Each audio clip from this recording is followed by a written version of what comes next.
किसी नेता का आपकी दी हुई टोपी पहन लेना और किसी नेता का आपका दिया हुआ गमछा कांधे पे डाल लेना ही सेकुलरिज्म नहीं है। इस खेल से बाहर निकलिए। जिंदा रहना है तो हर सांस हुकूमत से न मांग, असल मुंसिफ है खुदा रहम अदालत से न मांग, जिंदगी भीख अगर है तो न मिलना बेहतर, और अगर हक है तो फिर इतनी शराफत से न मांग। चाहते हैं कि हमारी ईद आए तो इस देश का जो नॉन मुस्लिम लीडर है वो शानदार सी फोटो और ग्राफिक बना करके मुबारकबाद दे। हमारे त्योहारों पर वो आगे आए और हमें सिवैयां खिलाए, हमारे साथ खड़ा हो।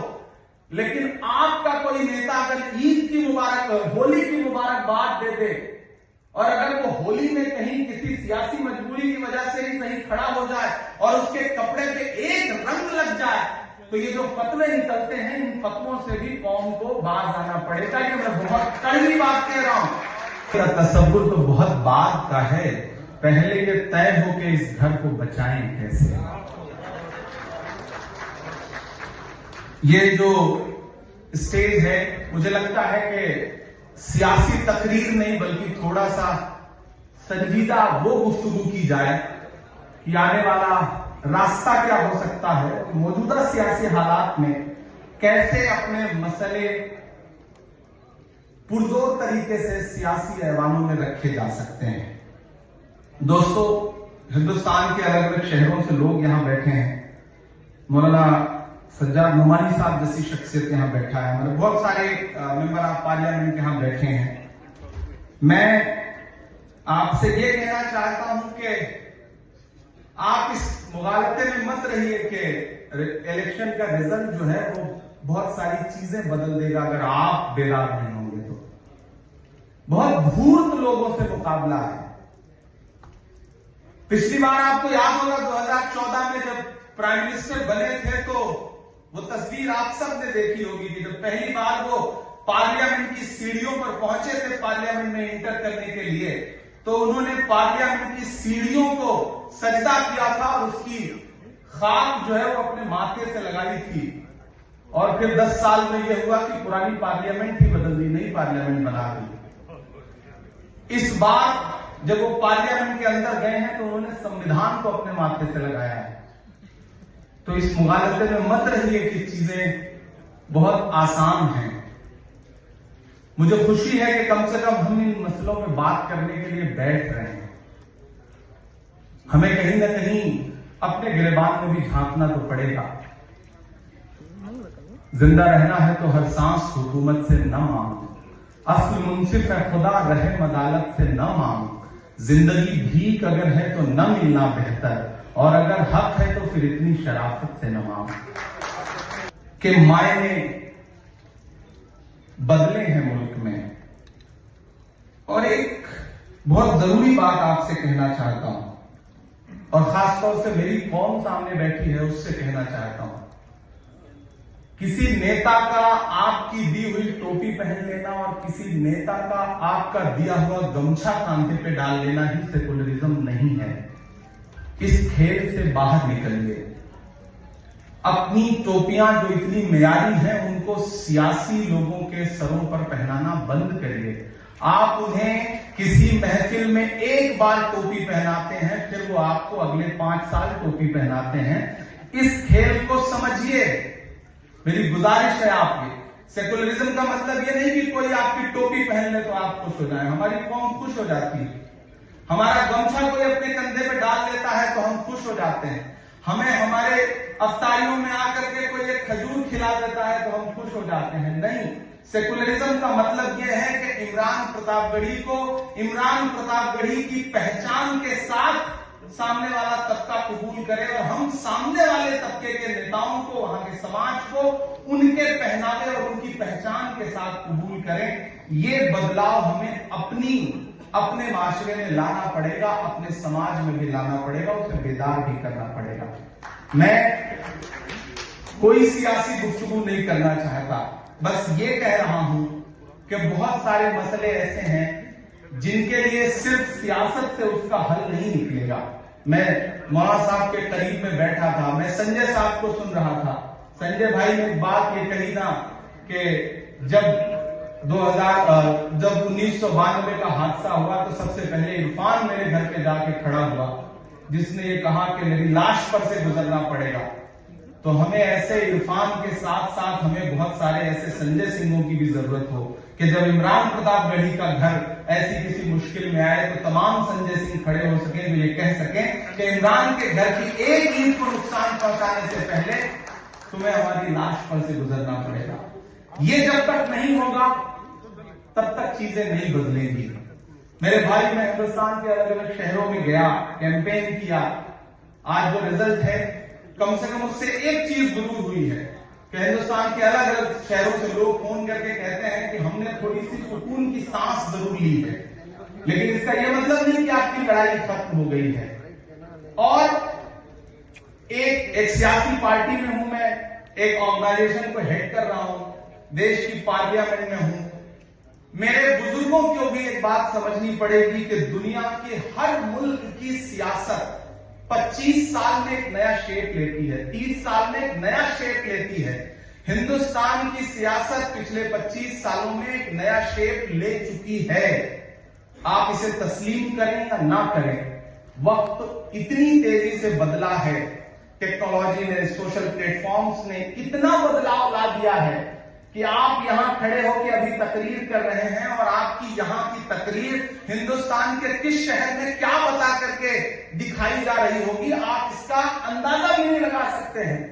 आपसे गुजारिश है कि आप सब हम नए बच्चों की तरबियत करिए। जो बुजुर्ग हैं, देखिए, सियासत से ही अकेले हल नहीं निकलेगा, ये एक सच्चाई है। हर वफा जिंदगी जावेद नहीं होती है, दिल का हर जख्म कहीं दिल का कमल बनता है।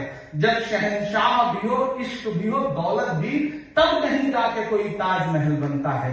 तो अगर ताजमहल बनाने हैं तो बहुत सारी चीजों को इंटरकनेक्ट करना पड़ता है।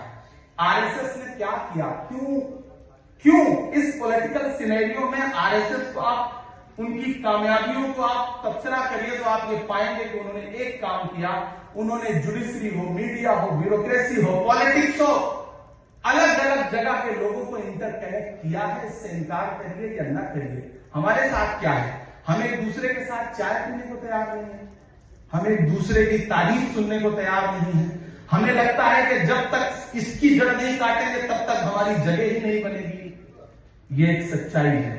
इससे कौम को निकलना पड़ेगा, इससे समाज को निकलना पड़ेगा, और उसके लिए सबसे जरूरी है कि हमारे मजहबी रहनुमाओं को आगे आकर के इस पर बात करनी पड़ेगी। और एक बहुत कड़वी बात यहां कहकर के आपसे विदा लेना चाहूंगा, बहुत कड़वी बात है, लेकिन सुनिएगा और कोशिश करिएगा कि इसे आगे तक पहुंचाइए। हम ये तो चाहते हैं कि हमारी ईद आए तो इस देश का जो नॉन मुस्लिम लीडर है वो शानदार सी फोटो और ग्राफिक बना करके मुबारकबाद दे, हमारे त्योहारों पर वो आगे आए और हमें सिवैयां खिलाए, हमारे साथ खड़ा हो। लेकिन आपका कोई नेता अगर ईद की होली की मुबारकबाद दे दे, और अगर वो होली में कहीं किसी सियासी मजबूरी की वजह से ही कहीं खड़ा हो जाए और उसके कपड़े पे एक रंग लग जाए, तो ये जो फतवे निकलते हैं, इन फतवों से भी कौम को बाज आना पड़ेगा। ये मैं बहुत कड़वी बात कह रहा हूं, ये बहुत कड़वी बात है, लेकिन आपको ये बात समझनी पड़ेगी। इस देश में कितनी पार्लियामेंट है जहां आप अकेले चुनाव जीत सकते हैं, इस बात को, इसका डेटा कलेक्ट करिए। बमुश्किल 10 से 15 सीट निकलेंगी जहां आप अकेले चुनाव जीत सकते हैं। बाकी कैसे जीतेंगे? आपके साथ कौन सा समाज है जो आपके साथ कंधे से कंधा मिला करके खड़ा है? उसको बांटने की बहुत सी कोशिशें तो हुई हैं पिछले 70 साल में, लेकिन जोड़ने के लिए हमने 70 साल में क्या किया है, आपको ये तो समझना पड़ेगा। इस पर बातचीत तो करनी पड़ेगी। नहीं करेंगे तो ऐसे ही महफिलें जुटाइए, लोग आएंगे, लंबी लंबी तकरीरें करेंगे, हासिल नहीं निकलेगा। ये बात मान लीजिए, मेरी उम्र बहुत कम है, लेकिन मैं इस उम्र में जितना मैंने जिंदगी को जिया है उस बुनियाद पर आपसे ये बात कह रहा हूं। बहुत सारी बातें ऐसे हैं जिन्हें बहुत सारे सियासी प्लेटफॉर्म से लोग नहीं बोल सकते, उसके लिए प्रेशर ग्रुप की जरूरत होती है। मैं चाहता हूं ऐसा प्रेशर ग्रुप जनरेट हो। पिछले दिनों जब सुनहरी बाग का मस्जिद का मुद्दा खड़ा हुआ, मैं, जावेद साहब यहां बैठे हैं, ये मेरे पास आए और उन्होंने कहा ये सिचुएशन है, मस्जिद ढहा दी जाएगी। मैंने कहा मेरा काम यह है कि मैं इस मुद्दे को पार्लियामेंट में उठाऊंगा, आपका काम यह है कि आप इसके लिए बेदारी करिए, लोगों को बेदाग करिए। और तीसरी सबसे बड़ी जरूरत यह है कि एक ऐसा ग्रुप बनाइए, एक ऐसा सोशल ग्रुप बनाइए, एक ऐसा व्हाट्सएप ग्रुप बनाइए कि जब कभी सुनहरी बाग मस्जिद के सामने बुलडोजर खड़ा हो तो एक मैसेज पर 200 लोग वहां खड़े होने को तैयार हो। मैं पहला आदमी होऊंगा जो वहां खड़ा होने के लिए आपको मिलूंगा। मैंने पार्लियामेंट में आवाज उठाई और खुशी है कि अभी थोड़ा सा मसला रुका है, लेकिन इस तरह के बहुत सारे मामले हैं जहां ना अकेले इमरान कुछ कर सकते हैं, ना एक अकेले मौलाना सज्जाद मोमानी साहब कर सकते हैं, कुछ ना एक अकेले अदीब साहब कुछ कर सकते हैं। जुगनुओं, तुमको नए चांद उगाने होंगे इससे पहले कि अंधेरों की हुकूमत हो जाए। धूर्तों से मुकाबला है और धूर्तों से मुकाबला करने के लिए वो इतनी बेशर्मी के साथ सिस्टम का इस्तेमाल कर रहे हैं। मैं आखिरी एक बात बता के खत्म करता हूं कि कल हम पार्लियामेंट में, राज्यसभा में खड़े होकर के नीट के खिलाफ प्रोटेस्ट कर रहे थे। वहां स्पीचेस चल रही थी। हमारी एक मेंबर ऑफ पार्लियामेंट फूलो देवी नेताम, जो राज्यसभा की सांसद है छत्तीसगढ़ से, वो नारा लगाते लगाते बेहोश होकर गिर गई। और यकीन जानिए, पहली बार ऐसा मेरी आंखों के सामने का मंजर है कि हम उन्हें स्ट्रेचर पे उठा के ले जा रहे थे और चेयर पर बैठे हुए चेयरमैन साहब ने झांकने की कोशिश नहीं की कि जिंदा है कि मर गई। और उसके बाद पार्लियामेंट चलती रही।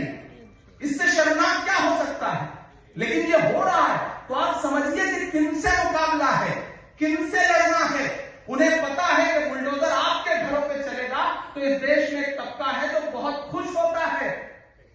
आप तो कंधा हैं, बंदूकें उन्हें कहीं और चलानी है। इसलिए मेरी आपसे गुजारिश है कि अपने साथ एक आध ऐसा समाज खड़ा करिए कि जो सिर्फ सियासी नहीं, समाजी तौर पर और सड़क पर भी आपके साथ खड़ा हुआ नजर आए। मेरी पेशकश है INCR के साथियों को कि हिंदुस्तान के हर शहर में चलिए, इस तरह की कॉन्फ्रेंस करिए, उन लोगों को हौसला दीजिए जो सच में सताए हुए लोग हैं, जो कमजोर लोग हैं, जिन्हें हर दिन इस तरह की नफरतों का शिकार होना पड़ता है। मैं आपके साथ खड़ा हूं, मेरा पूरा ऑर्गेनाइजेशन आपके साथ खड़ा है। हम आपसे गुजारिश कर रहे हैं कि इसके बाद दिल्ली में यह तरकीब हो कि जितने मेंबर आप पार्लियामेंट माइनॉरिटीज के जीते हैं, एक शाम जुटाइए, बैठते हैं, बातचीत करते हैं, बातचीत से ही किसी मसले का हल निकलेगा। मेरी जहां जरूरत हो, बदन में जो भी लहू है तेरी अमानत है, जहां जहां हो जरूरत वसूल कर लेना। बहुत शुक्रिया।